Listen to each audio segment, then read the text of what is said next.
आदरणीय दर्शकबिन नमस्कार। विकास र समृद्धिका लागि शिक्षा यो हो टेलिभिजनको प्रस्तुति एजुकेसन टक कार्यक्रममा यहाँहरूलाई म हार्दिक स्वागत गर्दछु। कार्यक्रम सञ्चालक रामहरि सिल्वा।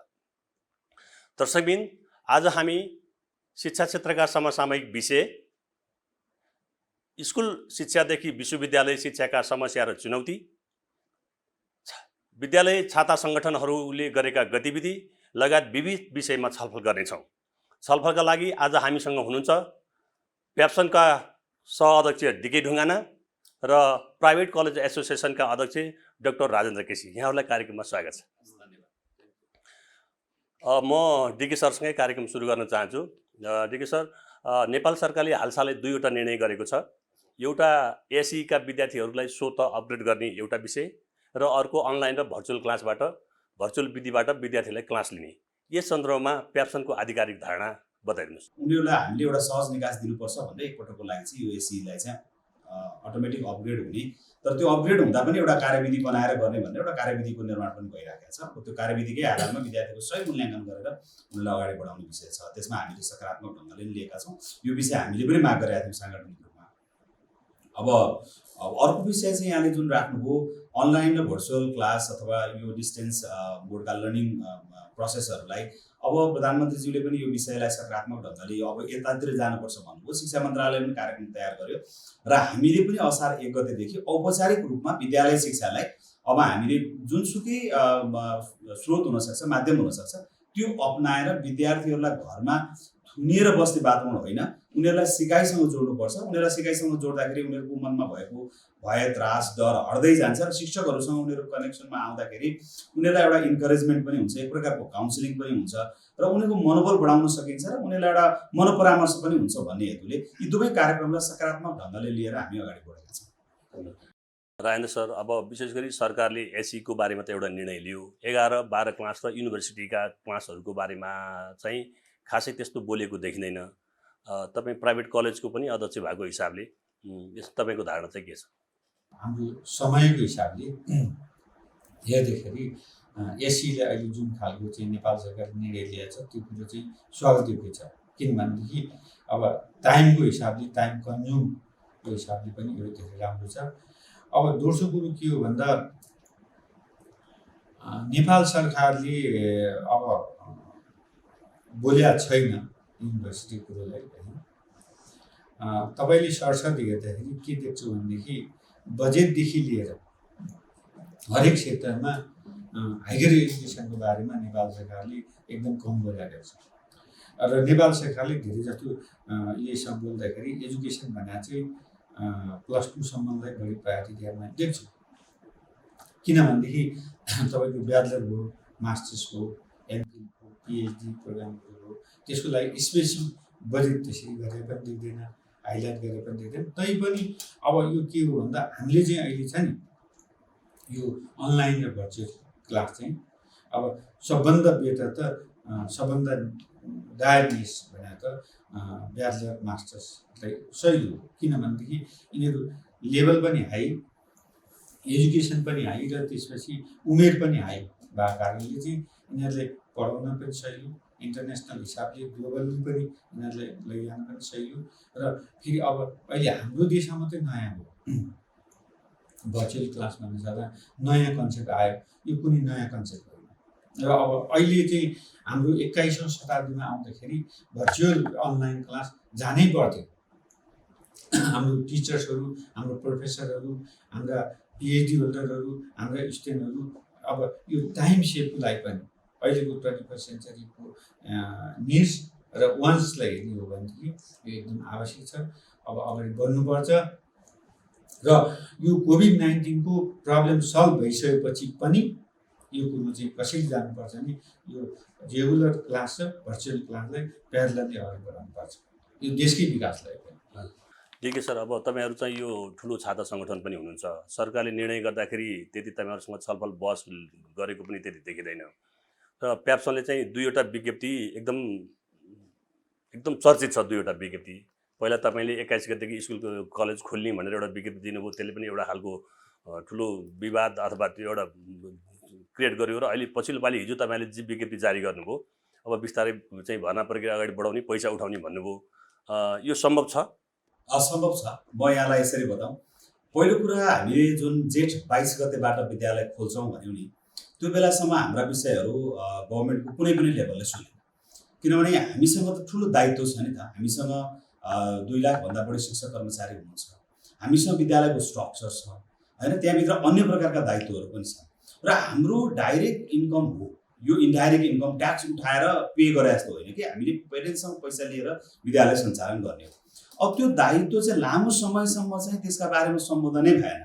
हामीले विभिन्न प्रकारले चाहिँ लबिङ गऱ्यौँ, छलफल गऱ्यौँ होइन, सम्बन्धित निकायमा कुरा पुर्यायौँ, तर पनि भएन। भनेपछि त्यो सम्बोधन कसरी गराउने त? कि त हामी जो हाम्रो चाहिँ उपभोक्ता हो उनीहरूकोमा पुग्नु पर्यो, कि त हामीलाई सरकारले सम्बोधन गर्नु। अब सरकारले सम्बोधन नगरिसकेपछि त हामी उपभोक्तामा जानुको विकल्पै थिएन। त्यस कारणले हामीले विद्यालय खोल्छौँ भन्यौँ। त विद्यालय प्रशासन खोल्ने हाम्रो नियत हो क्या, नीति पनि हो, नियत पनि हो र योजना पनि हो।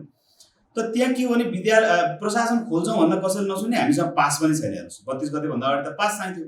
एउटा विद्यालयको प्रधानाध्यापकसँग पास छैन, उसले कसरी विद्यालय सञ्चालन गर्ने? इभन हामी प्याप्सनको राष्ट्र समितिमा काम गर्ने मान्छेहरू चाहिँ एउटा चाहिँ फ्रन्ट लाइनमा काम गर्ने व्यक्तिहरूसँग नै पास भएन। अब यस्तो परिस्थितिमा हामीले विद्यालय खोल्छौँ भनेपछि सबको चाहिँ ध्यान आकर्षण भयो र अनि हामीले आफ्नो कुरा राख्न पायौँ। किनभने वैशाख 15 गतेदेखि नै हामीले अनलाइन भर्चुअल क्लास चलाइसकेका थियौँ, निरन्तर सिकाइ प्रक्रियामा हामी गइसकेका थियौँ, हाम्रा शिक्षक कर्मचारीको दायित्व हामीसँग बनिराखेका थियौँ। अब त्यसो भएको हुनाले त्यो जब हामीले चाहिँ नि विद्यालय खोल्छौँ, यो क्लास गर्छौँ, अब हामी चाहिँ वैकल्पिक सिकाइमा जान्छौँ भनिसकेपछि शिक्षा मन्त्रालयको पनि कुरो आयो असार 1 गतेदेखिको। प्रधानमन्त्रीज्यूले त 2 पटक मैले प्रधानमन्त्रीज्यूको सम्बोधन सुनिसकेका छु कि वैकल्पिक सिकाइ प्रणालीमा जानुपर्छ। अब त्यो विधि अवलम्बन गर्नुपर्छ। हामीले बालबालिकालाई घरमा रोकेर राख्नु हुँदैन, सिकाइ अवरुद्ध गर्नु हुँदैन भनिसकेपछि हामीले पनि तयारी गऱ्यौँ र असार 1 गतेदेखि चाहिँ सरकारले नै अब यो सिकाइ प्रक्रिया आरम्भ भयो है वैकल्पिक विधिबाट भनेपछि हाम्रा शिक्षक कर्मचारीलाई त हामीले तलब भत्ता दिनु पर्यो, हाम्रो स्ट्रक्चरलाई त भाडा तिर्नु पर्यो, ब्याङ्कको ब्याज दिनु पर्यो, सारा छ। भनेपछि हाम्रो स्रोत के हो भन्दा हाम्रो स्रोत त अभिभावकले तिर्ने फी हो। अब सरकारसँग हामीले सपोर्ट मागेका थियौँ, सफ्ट लोन मागेका थियौँ, ऋण दिनु 6 महिना चल्ने हामी तिर्छौँ भनेका थियौँ। त्यो सम्बोधन नभएपछि हामी प्यारेन्ट्सकहाँ जानुको विकल्प भएन। 1 गतेबाट एक त औपचारिक रूपमा अब चाहिँ वैकल्पिक ढङ्गले चाहिँ पढाइ सुरु भयो। दोस्रो कुरो, अब हामीसँग भएका चाहिँ स्रोत र साधन सकिसकेपछि अब हामीले अभिभावककहाँ जानु विकल्प थिएन र हामीले यति बेला फेरि अभिभावकलाई पनि अप्ठ्यारो पारेका छैनौँ। हामीले हाम्रो हिजोको विज्ञप्तिमा 2-3टा कुरा भनेका छौँ। पहिलो कुरा, शिक्षा मन्त्रालयको कुरालाई पनि हामीले कन्सर्न गरेका छौँ कि पढाइ र लेखाइको विषयलाई अगाडि लाने, त्यो हामीले सुरु गर्यौँ। अर्थ मन्त्रालयको धारणालाई पनि हामीले त्यहाँ समेटेका छौँ। अर्थ मन्त्रालयले अहिले के भनेको छ भन्दाखेरि विभिन्न हामीले मिडियामा उहाँहरूका त्यहाँका के अरे अर्थमन्त्रीज्यू लगायत अन्य चाहिँ अर्थसँग जोडिएका व्यक्तित्वहरूको धारणा के छ भने अर्थलाई चलायमान बनाउनुपर्छ, करै उठेन होइन, राज्यको चाहिँ रेभिन्यू चाहिँ कम भएर अब तलब भत्तै खुवाउन नसक्ने अवस्थामा भयो, प्रशासनिक खर्चै मेन्टेन गर्न नसक्ने हो भनेपछि यो त धेरै ठुलो चाहिँ सेक्टर हो नि त। आज 1 खर्ब 71 अर्ब रुपियाँ शिक्षामा बजेट हालिरहँदा त्यसको चाहिँ तपाईँको त 35% त प्राइभेट सेक्टरले ओगट्छ भने चाहिँ अर्बौं रुपियाँको त त्यहाँ चाहिँ कारोबार हुने ठाउँ हो। त्यो हाम्रो मात्रै विषय हुँदैन, हामीसँग जोडिएको पुस्तक छ, हामीसँग जोडिएको ड्रेस छ, हामीसँग जोडिएको फर्निचर छ, हामीसँग जोडिएको अरू एजुकेसनल मटेरियलहरू छन्। त्यो जब विद्यालयको एक्टिभिटी सुरु हुन्छ, त्यो अर्थतन्त्र चलायमान हुन्छ, त्यसले राज्यले रेभिन्यू जेनेरेट गर्छ र त्यो चाहिँ विषय हामीले अर्थ मन्त्रालयको विषय पनि हामीले हेऱ्यौँ। यसमा अर्को स्कुल अफ थट के छ भनेदेखि जस्तो स्वास्थ्यभन्दा ठुलो कुरा केही छैन होइन। हाम्रो स्वास्थ्य मन्त्रालयले पनि अब यो चाहिँ साउनमा पिक भनेको छ, डब्ल्युएचओले पनि अब पिक आउँदैछ, हटस्पटको रूपमा चाहिँ नेपाललाई पनि लिएको छ। यस्तो अवस्थामा तपाईँले चाहिँ अब चाहिँ अभिभावकलाई बोलाउने, अब इनरोल गर्ने भन्ने गतिविधि बढाउने भन्दाखेरि यो मयामरी हुनसक्छ भन्ने कोडबाट पनि कुरा। एकदम थ्याङ्क यू। यसमा मैले के भन्छु भने हामी डब्ल्युएचओको मापदण्ड र नेपाल सरकार स्वास्थ्य मन्त्रालयले जो स्वास्थ्य सम्बन्धीको व्यवस्थापन गर्नलाई बनाएको मापदण्ड छ, निर्देशिका छ, त्यसको परिधिभित्रै रहेर काम गर्छौँ। 25 जना भन्दा बढी बोलाउन पाइन्न। हामी 25 जनालाई पनि तपाईँको यो भौतिक दूरी कायम गर्ने लगायतका सम्पूर्ण कुराहरू प्रक्रिया, किनभने हामी चाहिँ यसमा चिन्तित छौँ नि, हामी त फ्रन्ट लाइनमा काम गर्यौँ, हामी आफै जोखिममा छौँ। त्यसो भएको हुनाले चाहिँ अहिले विधि छ नि त, अघि प्रविधिको कुरो डाक्टर साहबले गर्दै हुनुहुन्थ्यो, अब त प्रविधिलाई त शिक्षामा जोड्ने हो, साथै लिएर जाने हो। हाम्रो चाहिँ ब्याङ्क प्रविधिबाट चल्ने, आज सपिङ प्रविधिबाट अनलाइनबाट हुने, एक्टिभिटी चाहिँ प्रविधिबाट गर्नु भनेर चाहिँ नोटिसहरू आउने, अनि हामी अब विद्यालय एजुकेसनलाई चाहिँ प्रविधिसँग, युनिभर्सिटी एजुकेसनलाई प्रविधिसँग जोड्नु परेन र त्यसको कारण त्यो प्रविधि पनि हामी प्रयोग गर्छौँ।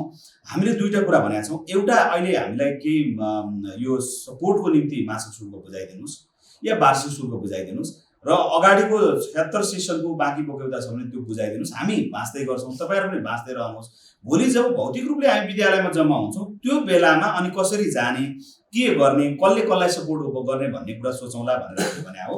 हामी कुनै पनि प्रेसर बिल्ड गर्ने, कहीँ पनि अप्ठ्यारो पार्ने, कहीँ पनि स्वास्थ्य सावधानीलाई चाहिँ नकार्ने पक्षमा हामी छैनौँ।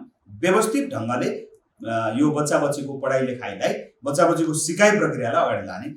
राज सर, अहिले यो भर्चुअल क्लास र अनलाइन क्लासको पनि अब बाढी नै आछ भन्नु पऱ्यो होइन, तर यसको लागि अलि इफेक्टिभ पनि हुनु पऱ्यो। तर पूर्वाधारहरू नभइकन, टिचर्सहरूलाई ट्रेनिङ नगराइकन, विद्यार्थी तयार नभइकन यो भर्चुअल क्लासहरू कसरी चल्न सक्छन्?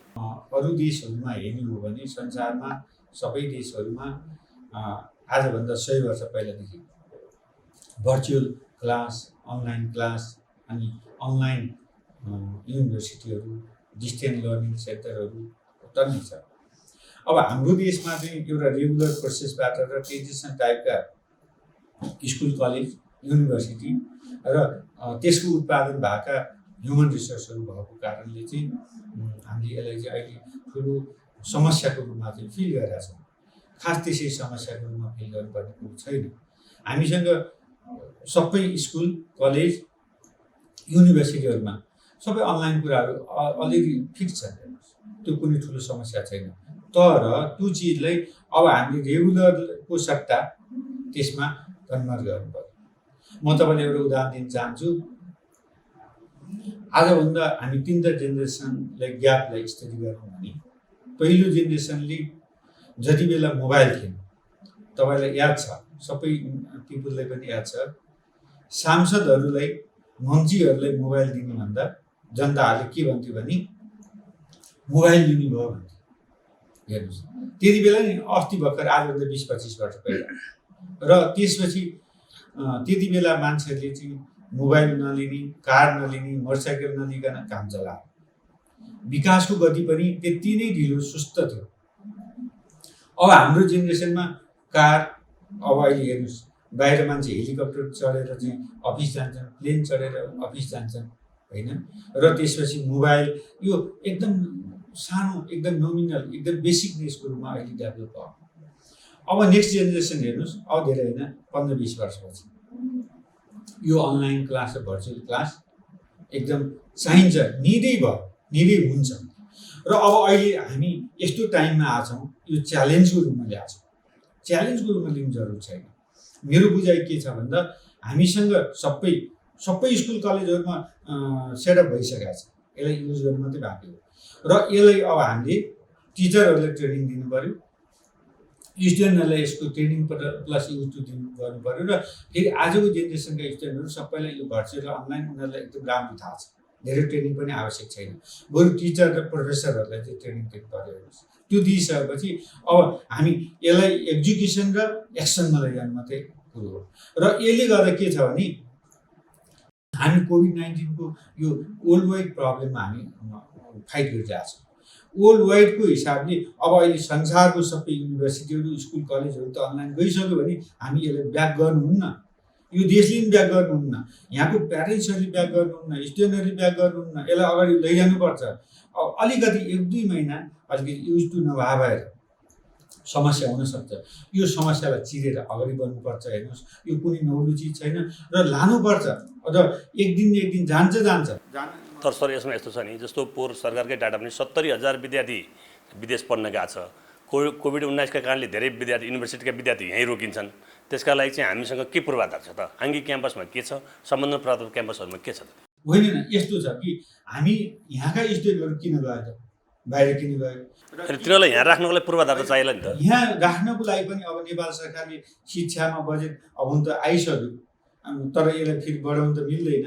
तर के छ भन्दा हामीसँग भएको रिसोर्सहरूलाई म्याक्सिमम युज गर्ने हो। हेर्नुहोस्, त्यो रिसोर्सहरू युज गर्ने भनेर चाहिँ फेरि मैले दोहोऱ्याउँछु, अब अहिले युनिभर्सिटीमा आइटीको अलिकति सानो कुरो थप्नु पर्ला, स्कुलमा अलिकति थप्नु पर्ला र कलेजमा अलिकति थप्नु पर्ला, तर त्यसलाई एक्सनमा ल्याउने मात्रै हो। त्यस्तो कुनै अरू नयाँ ठुलो चिज त आवश्यक छैन नि त। र हामीले ह्युमन रिसोर्स डेभलप गर्नु पर्यो। विशेष गरेर फेरि म फोकस गर्छु हाम्रो टिचरहरू चाहिँ रेगुलर क्लासमा एउटा ट्रेडिसनल एजुकेसनबाट चाहिँ अगाडि बढिरहेको छन्। तिनीहरूले चाहिँ ट्रेनिङ मात्रै सर्ट टर्म 1-2 दिनको ट्रेनिङले नै हुन्छ भनेदेखि अब यो कुरा अगाडि बढ्नुपर्छ र अगाडि जानुपर्छ।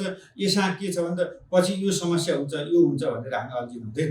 र यो बिच हेर्नुहोस् है, अलिकति म थप्छु, मैले फेरि भन्छु यो बिच सबै युनाइटेड भएर यो चाहिँ के छ भन्दा नेपाल सरकारले बोलेर मात्रै हुँदैन। नेपाल सरकारले बोल्ने, हाम्रो चाहिँ सङ्घ संस्थाले यसलाई एजुकेसनमा ल्याउने र सम्पूर्ण प्यारेन्ट्स स्टुडेन्टहरूले सपोर्ट गर्ने। यो सपोर्ट गरेर फेरि यो भन्नु हुँदैन प्यारेन्ट्स स्टुडेन्टहरूले के भन्नुभयो भनेदेखि अनलाइन र भर्चुअल क्लास भनेर त रेगुलर जस्तो होइन, यो त एजुकेसनै होइन भन्ने फिल गर्नु उहाँले हुनु। र यो टाइमलाई हेरेर यो टाइम लाइनलाई म्यानेज गर्न यो प्यारेन्ट्स, इन्स्टिट्युसन र स्टुडेन्टहरू एउटै अम्ब्रेलाभित्र बसेर अब हामीले उहाँहरूले पे गर्नु पऱ्यो, पुरा पैसा दिनु पऱ्यो स्टुडेन्ट र प्यारेन्ट्सहरूले, र इन्स्टिट्युसनहरूले पनि त्यस्तो ह्युमन रिसोर्स डेभलप गर्नु पऱ्यो जुन रेगुलर क्लासभन्दा पनि राम्रो खालको क्लास दिने खालको वातावरण तयार गरिदिनु पऱ्यो। इक्जाम लिने तयार गरिदिनु पऱ्यो, लेसन प्लानहरू बनाएर दिनु पऱ्यो, त्यो भएको सबै मेटेरियलहरू दिनु पऱ्यो, जसले गर्दा चाहिँ भोलिको दिनमा धेरै होइन 1-2 महिना सबै एउटै अम्ब्रेलाभित्र बसेर काम गर्ने हो भने 1-2 महिनापछि रेगुलर क्लासभन्दा यो ठिक रहेछ भनेर उनीहरू त्यसमा इन्जोय गर्छन्। यो कुरो के छ संसारले प्रुभ गरेको कुरो हो, यो नौलो चिज होइन। दिगे सर, अब यो एसईमा स्वत पास पछि एउटा क्वालिटीको कुरा पनि माथिल्लो क्लासमा जाँदा क्वालिटीको कुरा पनि उठेको छ। क्वालिटी खस्किन्छ, हिजो ग्रेडिङमा जाँदा क्वालिटी खस्क्यो भन्दाखेरि यो स्वत पास गर्ने सिस्टमले गर्दाखेरि चाहिँ क्वालिटीमा पनि हरास आउँछ भन्ने एउटा कुरा पनि उठेको छ। र साथसाथै यो तपाईँहरूकोले चाहिँ यो जुन नम्बर दिने कुरा छ आन्तरिक मूल्याङ्कनको कुरामा चाहिँ अलिकति स्कुल प्रभावमा पर्छ, प्रिन्सिपल प्रभावमा पर्छ, शिक्षकहरू प्रभावमा पर्छन्। यसमा चाहिँ धेरै मान्छेले चाहिँ A+ अथवा A ल्याउँछन् भन्ने खालको पनि आशंका उत्पन्न भएको छ। यसमा चाहिँ के छ सर विचार? यो अहिले हामीले कोभिडले जुन प्रभाव पार्यो त्यसलाई मध्यनजर गर्दै विद्यार्थीहरूको अगाडिको सिकाइको निरन्तरता पनि हामीले सोचेका हो। सँगसँगै उनीहरू एउटा पेनिकमा छन्, यस्तो अवस्थामा कसरी एक्जाममा चाहिँ बस्न सक्छन्। उनीहरूलाई त अहिले काउन्सिलिङ चाहिएको छ, पढ्ने र जाँच लेख्ने कुरा चाहिँ सम्भव छैन भनेर हामीले यो पटक परीक्षा नगर्ने कुरा गरेको हो। र यो परीक्षा नगरिरहँदाखेरि पनि मूल्याङ्कन चाहिँ फेरि जथाभावी हुन्छ यस्तो बुझिनु हुँदैन। अभिभावकले पनि यो सोच्नै हुँदैन, किनभने त्यहाँ एउटा चाहिँ हामीले अहिले जुन किसिमको एउटा सुझाएका छौँ र त्यो एउटा कार्यविधि जुन आउँदैछ, जसरी एउटा इन्डिकेटर बनेर त्यसका आधारमा हामीले इभ्यालुएसन गर्छौँ, त्यसमा सबै विषय विज्ञदेखि लिएर विद्यालयको प्रवाहदेखि त्यहाँ एउटा संयन्त्र बनाएर त्यसले चाहिँ मापन गर्ने हो। त्यो पनि उसको हिस्ट्री हेरिन्छ, हिजो उसले चाहिँ सुरुमा पढ्दाखेरिका टर्मिनल टेस्टहरू के गर्यो, मन्थली टेस्टहरू के गर्यो, सबै कुराहरू आउँछन्। उसको एटेन्डेन्स के थियो, एटिट्युड के थियो, उसको पढाइको रफ्तार कस्तो, यी सबै चिज आउने भएको हुनाले A+ मागेर पाइने चिज होइन, किनभने शिक्षामा धर्म छ हेर्नुहोस्।